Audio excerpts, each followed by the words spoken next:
My Life with Jesi Stracham, Part 2. Like a lot of us are getting out and about and doing shit with our And lives, it's more of do us are.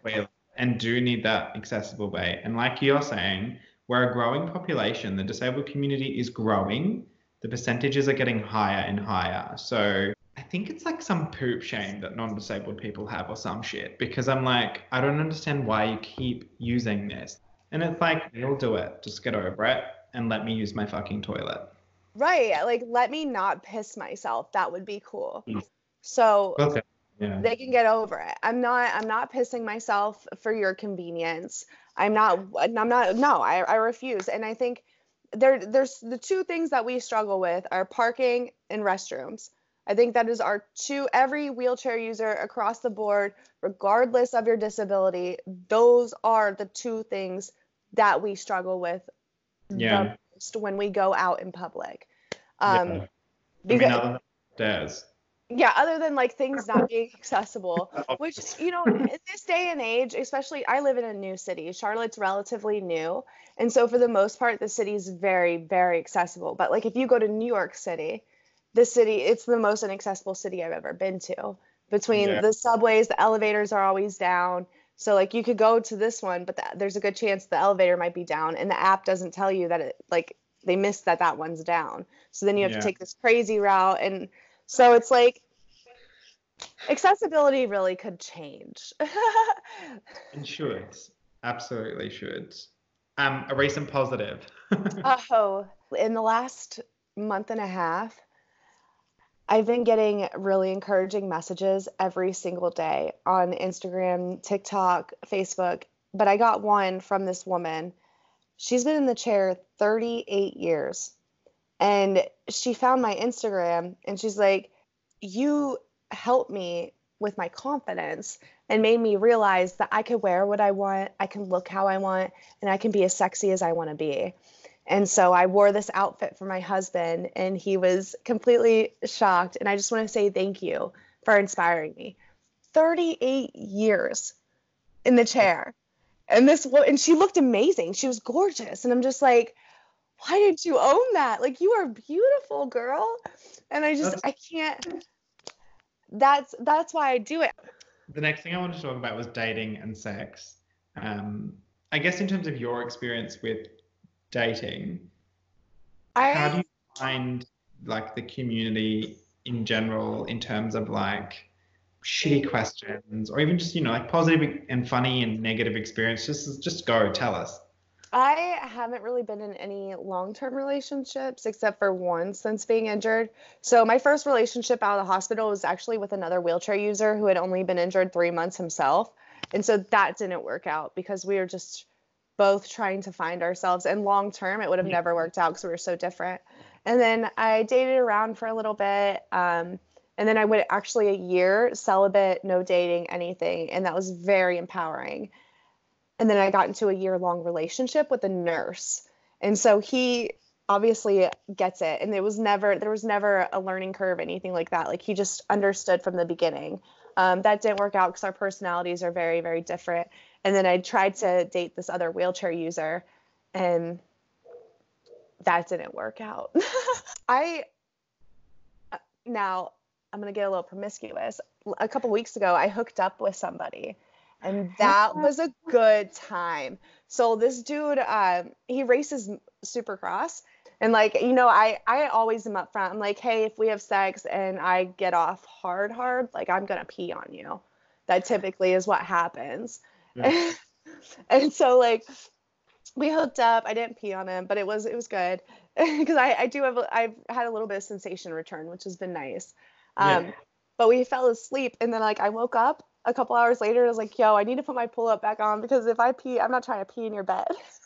But it's like the more accepting we are of ourselves, and the more comfortable we are in our body, the easier it is for other people to be attracted to us. And I think that's what I'm really starting to find as I've been on this self-love, self-help journey is the more I love myself, the more everyone else around me, male, female, friends, more than friends, Yeah. is willing to love me. Yeah. And like the more confidence you have, the less awkwardness there is for them. So then they're like, oh, this is just fine. Right. Like, I mean, I always say, hey, I could pee on you. Like, this could happen. I'm very upfront. That's Yeah. just because I'm upfront about our injury. And I'm like, this is what could happen, but it could also be a really good time. And They're so I probably think, and that you didn't pee on them now, probably. They're probably like, oh, I didn't do good enough. right, right. And I think that the more people really just own who they are, the easier it is for them to interact with others and to live an easy life, right? Like it's Yeah, life is so much easier when you love yourself. literally just so much easier. So much easier. I guess the other side to the whole dating sex, you've done a good job. But the other side to it is, I guess, like representing people with disability in like a sexual capacity, or like, in like TV and movies. I mean, we just need more representation in general, but that representation, some of it would be amazing if I those wish characters had a sex life, like so that people didn't have this perception of like, can you have sex? And I'm like, yeah. with that said, I went to an open call for a talent agency here in Charlotte back in December. I was the Yep. only person with a physical disability in the room.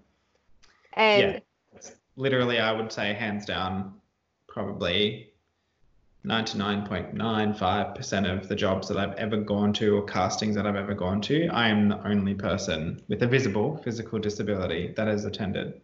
Yep. right. And you're looking around and you're like, wow. And I'm just like, holy crap. But I went in and I got a call back. And then they sent me to the acting classes and then they signed me. So I actually have 3 auditions out right now for Amazing. for able-bodied roles. They aren't, these people aren't casting for a wheelchair user, but I'm Yeah. applying for these roles.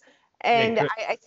I take weekly acting classes and I'm continuing to build this, but we have to get over our fear of putting ourselves out there because it Yeah. is the statistics around 3% of people that are disabled on screen, only 3% of those are actually people with disabilities. Like think Yeah. about the biggest one we all know, Drake and Degrassi.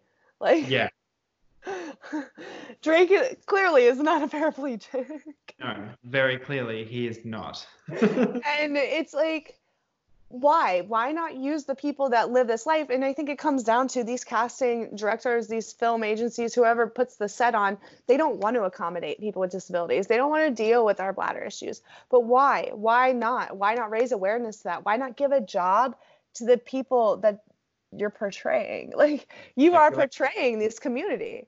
they're like stealing our stories and like giving them to non-disabled people and being like, you're too hard to accommodate on set, so therefore we're not having you. But in terms of like the modeling industry and fashion industry, which is obviously where I do a lot of my work, and like media, a lot of the time it's also like they just don't know how to accommodate. So therefore they go, oh, this is awkward, don't want to ask. And it's like, just fucking ask the question.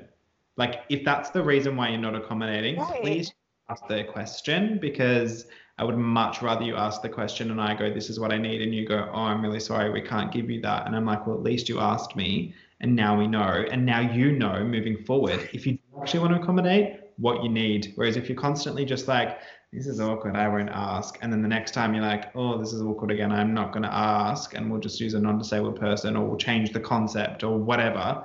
Then it's like, it never happens and progress never happens. And then you're constantly basically just excluding us and being ableist as fuck. Right. It's not that hard to accommodate. It really isn't. And I think people are trying, just like all this disabled technology, it's like stop trying to recreate the wheel and Just like make spaces more fucking accessible. Like, right. It's not that hard. I don't want a wheelchair that like helps me get upstairs. I just think that like there should be like less stairs and more ramps. Right.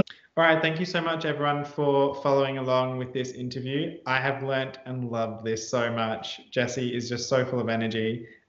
So thank you, everyone. And thank you so much, Jesi, for joining us and sharing your pearls of wisdom with us. I really appreciate it. Thank you so much for having me. I'm pumped to be here and I appreciate the opportunity. Yay, thank you. Bye. Bye. Thanks for following along. Catch part 1 of another intriguing interview next week.